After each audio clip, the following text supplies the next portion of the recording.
Bonjour et bienvenue chez Saint-Cyr Automobile. Aujourd'hui, je vous explique comment fonctionne un autoradio GPS sur un Peugeot partenaire. C'est la même chose aussi pour un Berlingo, un Citroën Berlingo. On est sur un véhicule de 2014-2015. Donc vous avez cet écran donc en haut et donc cette autoradio en dessous. Pour faire fonctionner la radio, il vous suffit d'appuyer sur le bouton radio.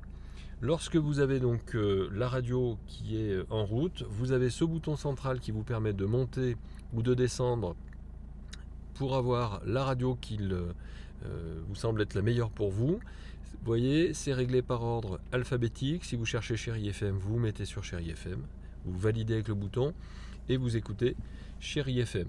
Si jamais vous voulez voir votre radio en direct, vous appuyez sur le bouton mode et vous voyez votre radio qui s'affiche en haut. Vous avez l'horloge, vous avez le Bluetooth, vous avez votre consommation. Si vous rappuyez sur mode, vous avez la radio qui va s'afficher au milieu.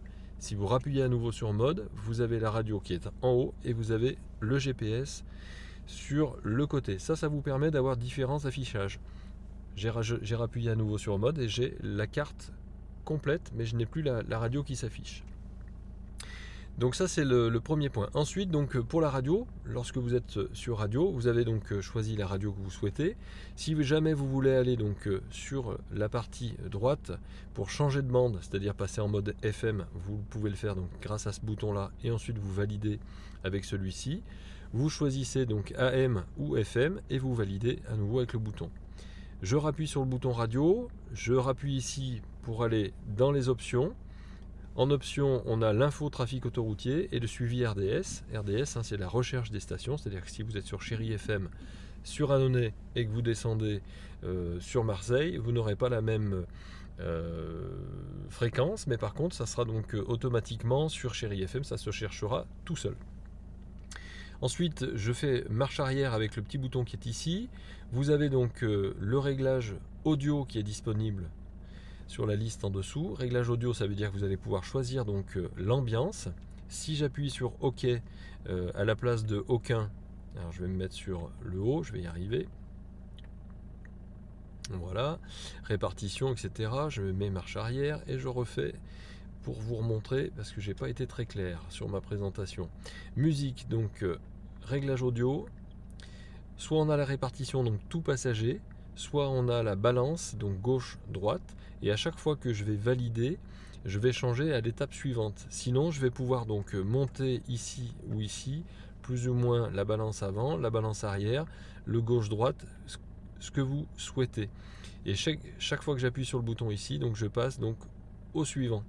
L'ambiance, donc justement, ça, c'est ce qui vous permettra de choisir une ambiance plutôt automatisé avec une ambiance rock pour avoir un peu plus de grave par exemple, un peu moins d'aigu, etc.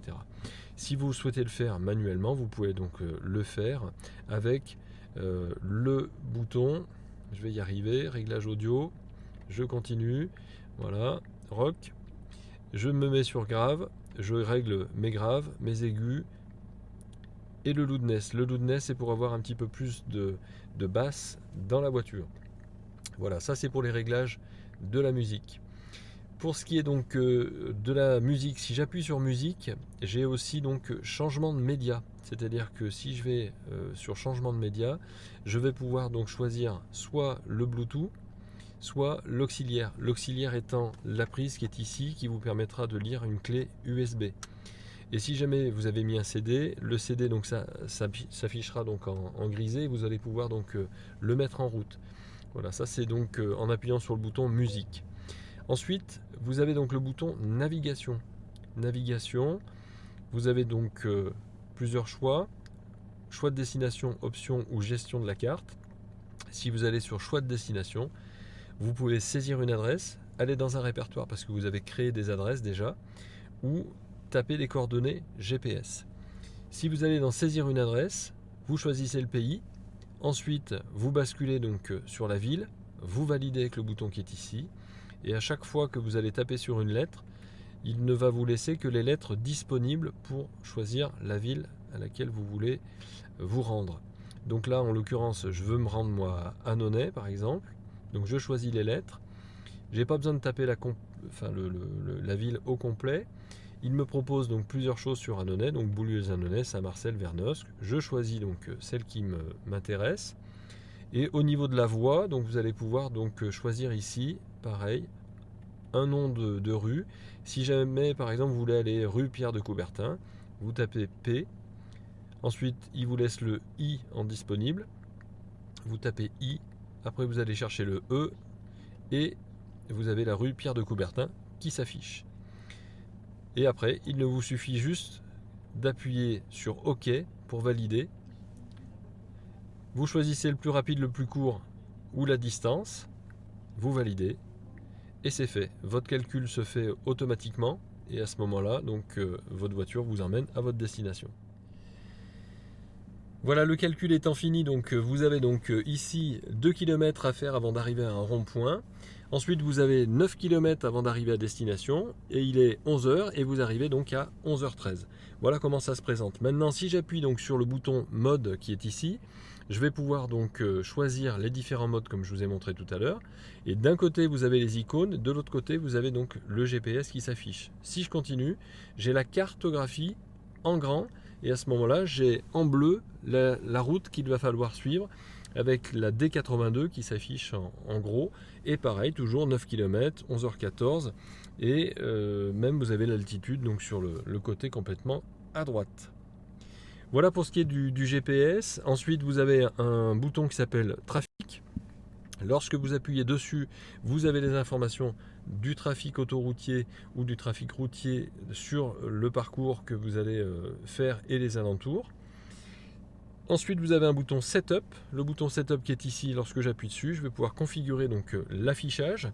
Si je veux configurer l'affichage, je valide avec le bouton central. Je choisis la couleur, je règle la luminosité, je règle la date et l'heure. Parce que par exemple, heure d'été, heure d'hiver, si vous voulez donc changer l'heure, il vous suffit simplement avec ce bouton d'appuyer donc et ensuite de vous positionner sur l'heure. Vous validez l'heure, si vous voulez la modifier, vous pouvez donc la modifier toujours avec le même bouton. C'est un bouton unique et ensuite vous allez chercher donc le bouton OK qui est tout en bas pour valider une fois que vous avez changé votre heure. Quand je rappuie sur le bouton Setup, je veux régler aussi la synthèse vocale qui vous permettra, vous voyez, donc d'avoir les consignes de guidage. Soit vous voulez une voix masculine, soit vous voulez une voix féminine, soit vous voulez un son plus ou moins fort. C'est vous qui choisirez effectivement le son du GPS.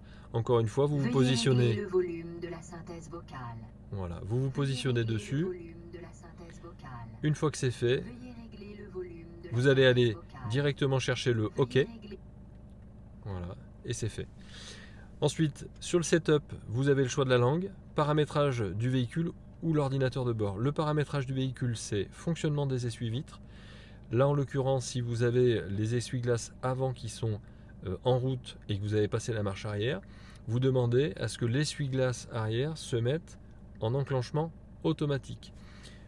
Puisque s'il pleut, vous n'allez pas voir grand chose. Donc effectivement, l'essuie-glace arrière se met à se déclencher tout seul pour vous montrer la route. Et configuration éclairage, c'est pour pouvoir demander à votre voiture de vous accompagner une fois que vous l'avez fermé à clé pendant 15 secondes. C'est-à-dire que les feux vont rester allumés pendant 15 secondes. On peut modifier donc cette valeur. On peut demander à la place d'avoir 15 secondes, d'avoir 30 secondes ou 60 secondes. Donc les feux vont rester allumés pendant cette période et après ils vont s'éteindre même si vous avez fermé votre voiture. Et puis ensuite vous avez donc l'onglet Phone qui vous permettra donc d'associer un téléphone portable. Je vous ai fait une vidéo complète pour vous expliquer comment ça fonctionnait. Voilà, j'espère que ça vous aura été utile.